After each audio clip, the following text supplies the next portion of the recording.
This was the first time many of the students felt hopeful about the future. They began to develop a vision for their life. One student said, Hey, I had something to look forward to. what's going on down there? Caleb tickling me. Mr. Lang knew that money alone wasn't the answer. He realized it would take a lot of work, and he helped to create a support structure of teachers, counselors, and community. I did numbers in 23 minutes. School statistics predicted that of the 52 sixth graders graduating that day, only 25% would graduate from high school. I like your bun. Thank you. It looks real sturdy. It looks like it's gonna hold up throughout labor.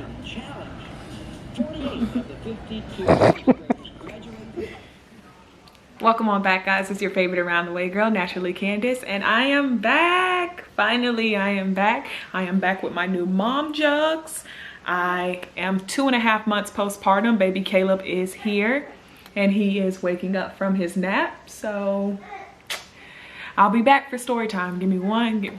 So this is the official introduction. This is baby Caleb, Mr. Caleb Jeffrey.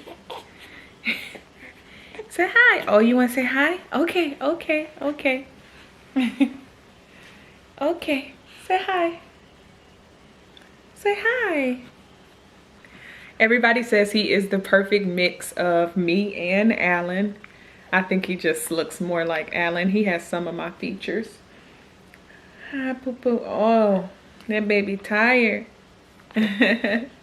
So this is baby Caleb. Just wanted to let you guys officially meet him. If you follow me on Instagram, you've already seen him.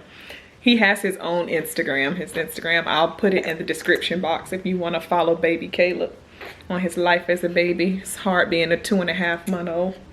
Give me a kiss. Give me a kiss. Give me a kiss. I aggravate him all day. All day. Say hi. Say hey, YouTube. Say hey.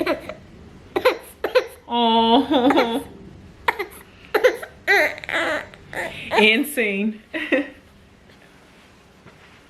Okay, so I guess let's just get into the story time of my labor and delivery.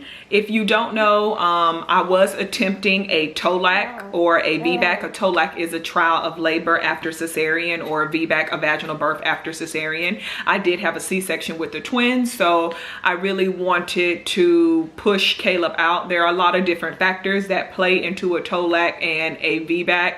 But I was cleared to attempt this, so this is why I was being induced on my actual due date. So my due date was November 18th, 2018. That was a Sunday. Me and Alan arrived at the hospital.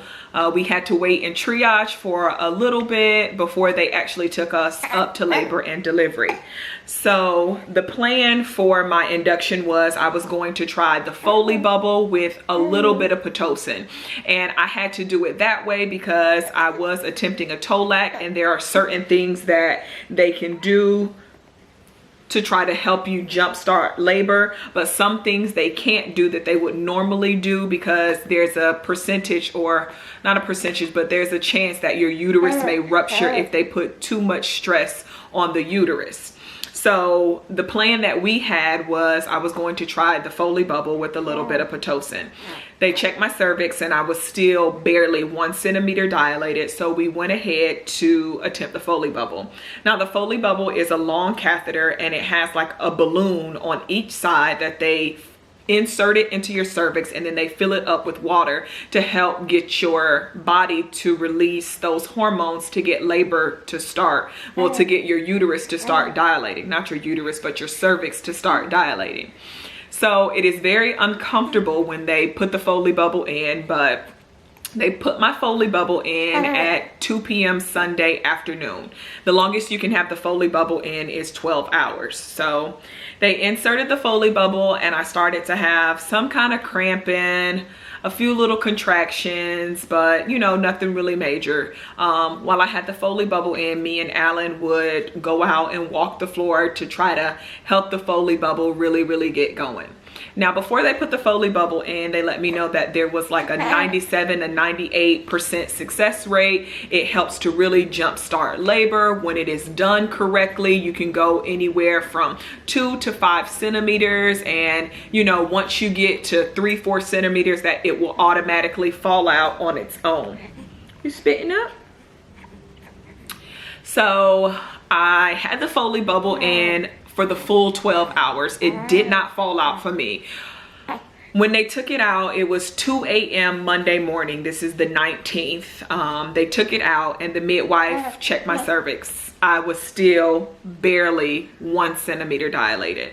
So I didn't want to get discouraged, but I was definitely hella discouraged because I'm like, you guys told me, you know, it's a 97% chance that this is really going to help me get jump started and really get my labor going. And I went through all of that pain and uncomfortable for pretty much nothing. So, you know, the midwife let me know, you know, it's not always guaranteed, blah, blah, blah. So at 2 o'clock in the morning, Monday morning, they started me on a small dose of pitocin. So once they started me on the pitocin, I mean, the contractions really started to come. They started coming. So I'm like, oh, I know that I'm dilating. We're getting somewhere. We're up. What? Here.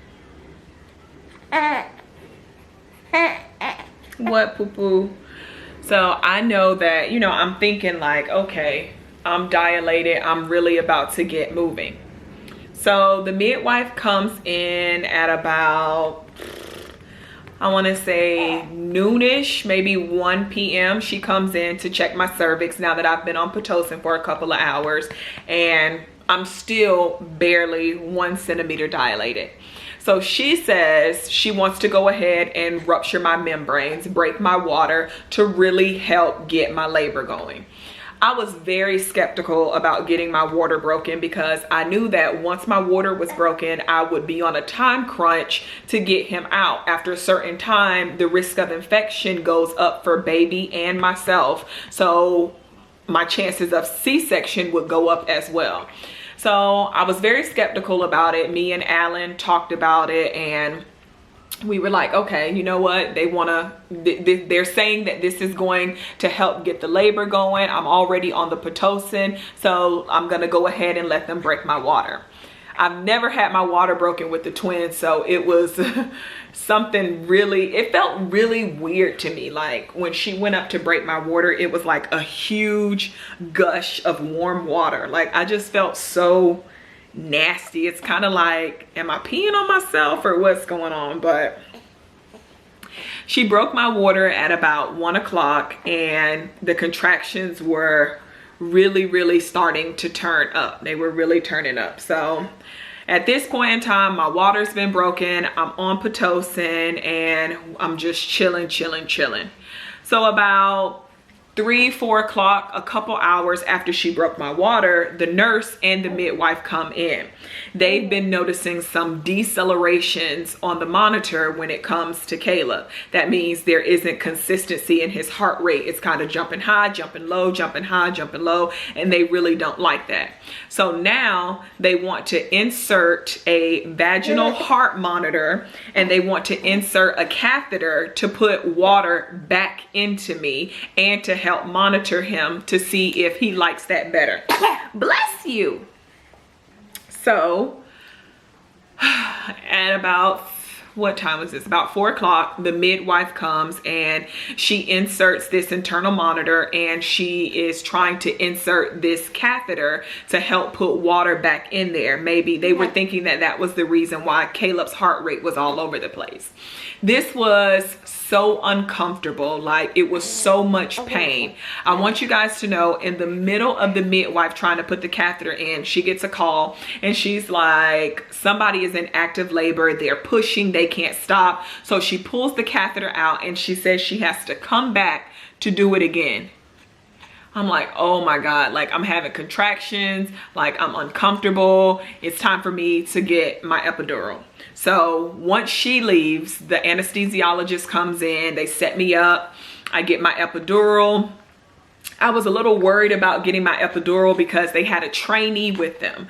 And, you know, everybody got to learn. The trainee was asking me, you know, my height and stuff. So I guess, you know, that they could get the epidural right. And they put the epidural in. When they put it in and, you know, they rock you, if you've ever had a baby before, they rock you side to side to make sure that the medicine is evenly distributed throughout your body. So instantly my left side went numb. So then I guess they put me on my left side or my right side to try to get the medicine. And then it finally kicked in. My whole body was completely numb. I couldn't feel my legs. I couldn't feel anything. I was like, ooh, this is wonderful. But now since I've got my epidural, I am restricted to my bed. I can't get up and walk. I can't do anything. They have to put a catheter in for me now. So I'm literally stuck to my bed now. So my midwife comes back, she inserts the catheter and they put water back into me to see if Caleb kind of likes that. So at the moment he's chilling, his heart rate is good. So it's getting ready to be shift change. I'm still on pitocin. I have my epidural now. My contractions are consistent. They are boom, coming. Not that I can feel them. So it's 7 o'clock. So the doctor comes in and what they tell me is that the monitor, something about the monitor and Caleb's head, his head keeps bumping the monitor, and something about his heart rate, it signals to them that he must be, you know, close. I must be super dilated because his head is hitting this monitor and they're getting good feedback on it and the contractions, so they know that I've dilated. So the doctor comes in to check me and I am still barely 1 centimeter dilated. Okay, barely 1 centimeter dilated. And this is now what, 8 p.m. Monday night. And this is where things really take a turn for the worse. So the doctor came in to check me at about 7:30, 8 o'clock. Then the midwife comes in at about 11 p.m. to check me. She's saying that I'm not even like 1 centimeter, that I am still closed and tight and my cervix is still up high. So by now I'm really getting nervous. Like my water has been broken since early Monday afternoon. Like what is going on? Like he is not coming down. My cervix is not opening up. So next thing you know, the doctor comes around in the middle of the night at about 3 o'clock in the morning to recheck my cervix. Mind you, my water has been broken now. Everybody knows that when your water is broken, the risk for infection really increases like crazy. So the doctor checked my cervix at about 3 o'clock in the morning. When he checked my cervix, after he checked it, I immediately started having a pain like no other. I mean, it was like a shooting, pulsating pain in my stomach. I couldn't lay on my side. I couldn't get comfortable. I was literally in tears. And I had had my epidural, so I wasn't understanding why I was feeling this pain. I let my nurse know like something isn't right. I'm having a really bad pain. So they call for the anesthesiologist to come because they're thinking like, oh, my epidural must have wore off. So the anesthesiologist comes back and he fixes my epidural. He says that they had my epidural down at somebody's height for 5'1", and I am 5'4", pretty much 5'5". So he fixes my epidural, he gives me an extra dose of medicine, and I start to feel good. About 30 minutes later, that pain comes back. In the middle of that pain coming back, I start to run a fever. Caleb's heart rate is all over the place. My heart rate is all over the place. They put an oxygen mask on me. They're trying to stabilize me and Caleb. And I am trying to remain as calm as possible with this pain that just won't go away. So at about 5 o'clock in the morning, I'm like, you know what? Something isn't right. I want to speak to the doctor. The doctor comes in and I tell the doctor, I just want to have a C-section. I want this to be over. By now, it is Tuesday morning, 5 o'clock in the morning. I have been trying to have my son since Sunday. So once the doctor comes in, he looks at me and he was like, I'm glad you made that decision. I definitely think that that is the best move. I definitely think that you should just go ahead and have your C-section. We're just gonna call this a failed TOLAC. So by now, my blood pressure is through the roof. I am running a slight fever to the touch. Caleb's heart rate is still all over the place, and now they are prepping me for surgery. I am still having this pain in my stomach, which we will later come to find out that is an infection in my body, probably from them checking me way too many times. And at this point in time, my water had been broken for a good 12, 13 hours.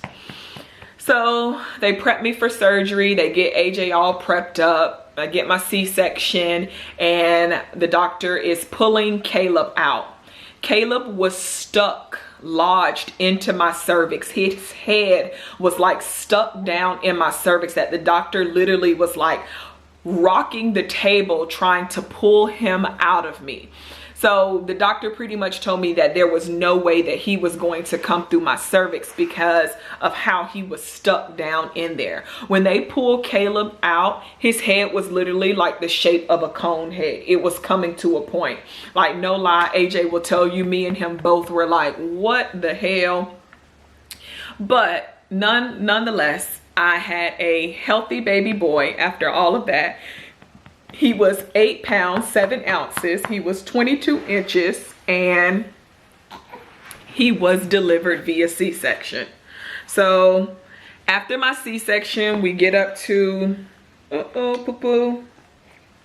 So after my C-section, I get sewed up, we go to recovery, and then we head to the room.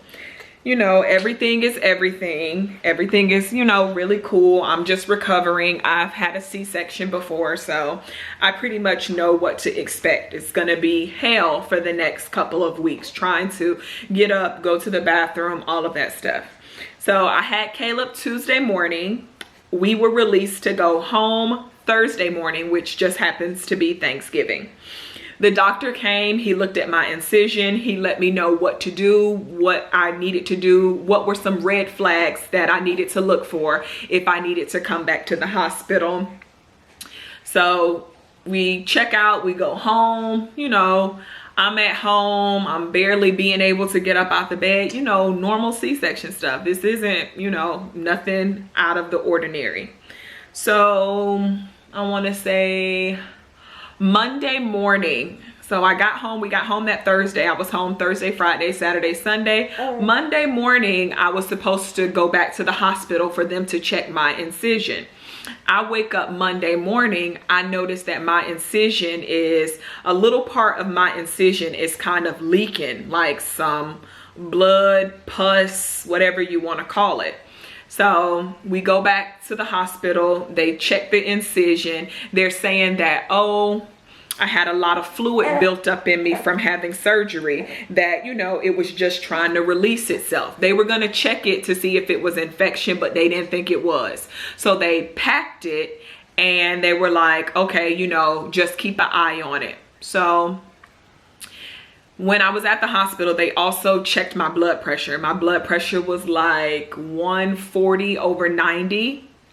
So that is, if you don't know, that is pretty high. A normal blood pressure is 120/80. So 140/90 is pretty high. So they tested me for preeclampsia, because you can get preeclampsia after you have delivered the baby, but I was negative for preeclampsia. So they wrap me up, they send me home.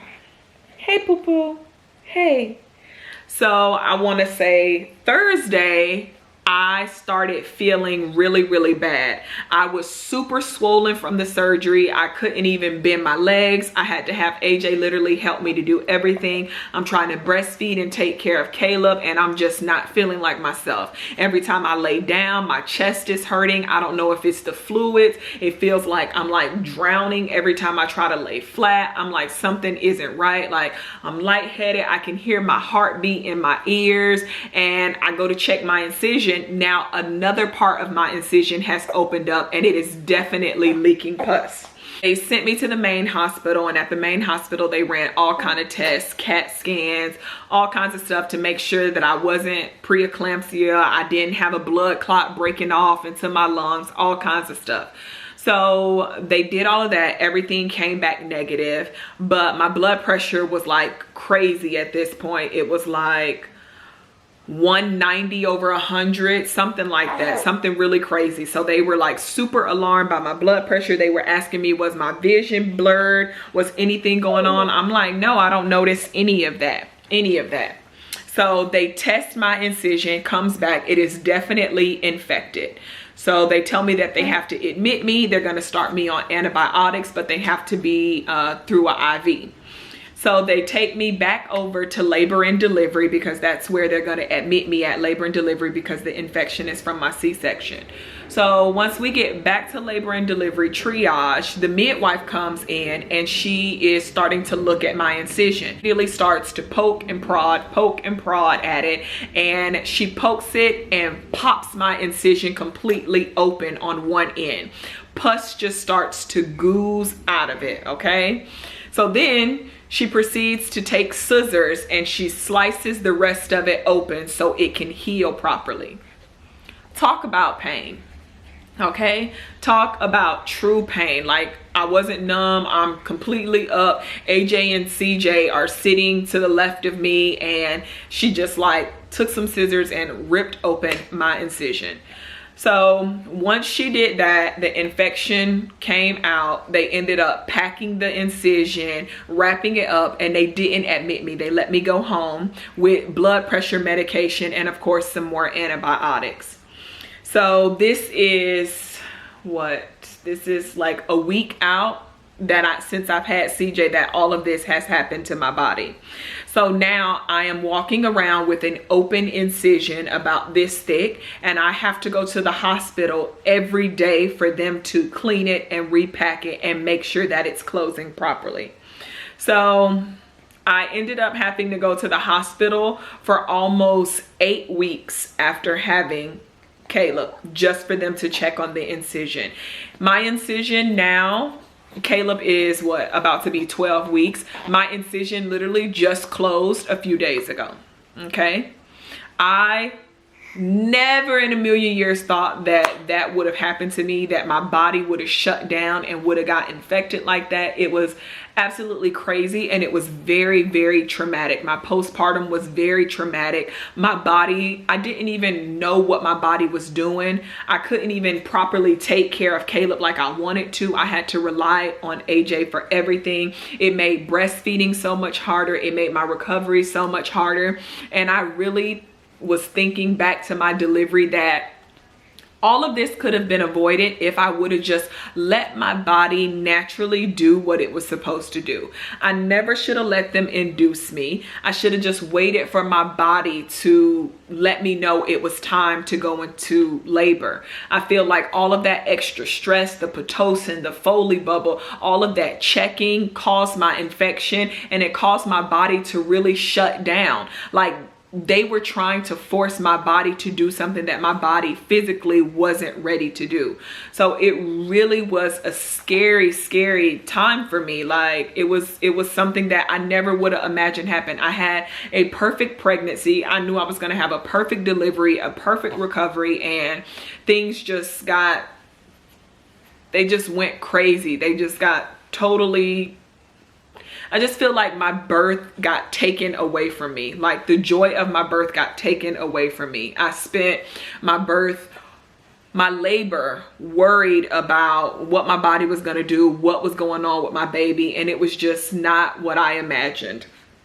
If I could give you guys any advice, I would definitely tell you, do not let the doctor induce you unless it is medically necessary. Like, your body knows exactly what it's doing. It knows when it's ready to go into labor, and don't let medical interventions come in and take over the joy of your birth, okay? The joy of your labor, because I feel like that's really what happened to me, and it really took a toll on me. It really did. Like, it really made my postpartum journey so much more difficult. I couldn't even enjoy my baby because I'm running back and forth to the hospital every day. I'm worried about if my blood pressure is up. I'm worried about if my body is getting more infected or less infected. So it was just really tough, and I really felt like I was about to die. I was like, you know what? So that is my crazy labor and delivery story and some of my postpartum. I wish it wasn't that way, but I still am thankful that nothing was wrong with baby Caleb. He was a healthy 8-pound chunky chunk baby. He is the sweetest thing ever. He is a little high maintenance. He is breastfed, so he is very much so high maintenance, but I am thrilled with my son. I love him to death. He is the cutest thing ever to me. But thank you guys so much for watching. Don't forget to comment, like, subscribe. If you have any questions about my labor and delivery, please don't hesitate. Leave me a comment, email me, write me on Instagram. If you have any questions about the VBAC or the TOLAC or the steps that I had to take to get approved for that, reach out to me. I'm not in the medical field, but I will share my experience with you and share with you what I can. I'm not going to give you any medical advice because that's not my lane, but I will help you as much as I can. So thank you guys so much for watching. Say bye-bye. Say bye-bye. Say bye-bye. Say bye. Say bye-bye. Say bye. Say bye, poo-poo. No. No. Say bye.